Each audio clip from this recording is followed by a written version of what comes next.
Hello guys, this is our day 3 in Andaman. তো আজকের ব্লগটা স্টার্ট করছি আমরা পোর্ট থেকে।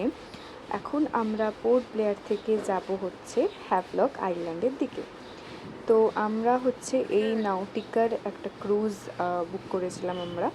তো এখান থেকে আরও অনেক ক্রুজ পাওয়া যায়, তোমরা সেখান থেকেও বুক করতে পারো। তো যাই হোক, আমাদের মোটামুটি 1.5 আওয়ার্সের জার্নি ছিল। আর আজকে যেহেতু 31 ডিসেম্বর, তো এখানে দেখতেই পাচ্ছ সবাই কিন্তু এই ইয়ার এন্ডিংটা খুবই ভালোভাবে সেলিব্রেট করছিল। তো ভাইবটা কিন্তু খুবই ভালো ছিল। এরকম এক্সপিরিয়েন্স আমার জন্য তো ফার্স্ট টাইম। অ্যান্ড ওয়েদারটাও দেখতে পাচ্ছ কত সুন্দর। আর আমরা খুব তাড়াতাড়ি হ্যাভলকে চলেও এসেছি। আর এটাই ছিল আমাদের ক্রুজ।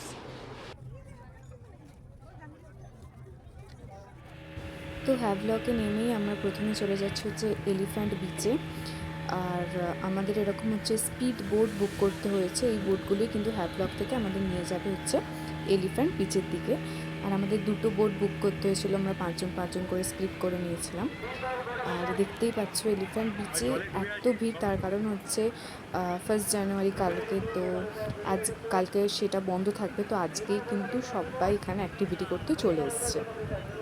তো অ্যাক্টিভিটি করতে গেলে অবভিয়াসলি আমরা তো ফোন বা যা নিজেদের সাথে যা এনেছি সেগুলো কিছুই নিয়ে যেতে পারবো না।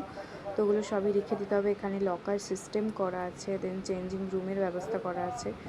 তো খুবই ভালো এখানকার সব সিস্টেম।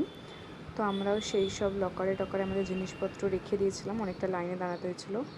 আর আমি এখানে করেছিলাম জেট স্কি।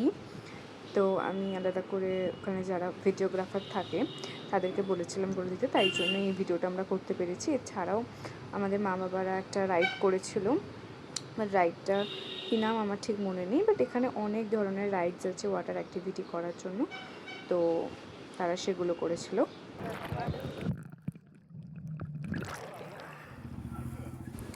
তো তারপর বিকেলবেলা আমরা চলে এসেছিলাম আমাদের হোটেলে।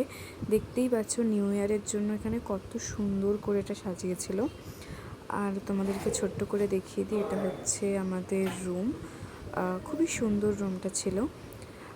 যাই হোক, আজকের ব্লগটা এতটুকুই। দেখা হচ্ছে নেক্সট পার্টে।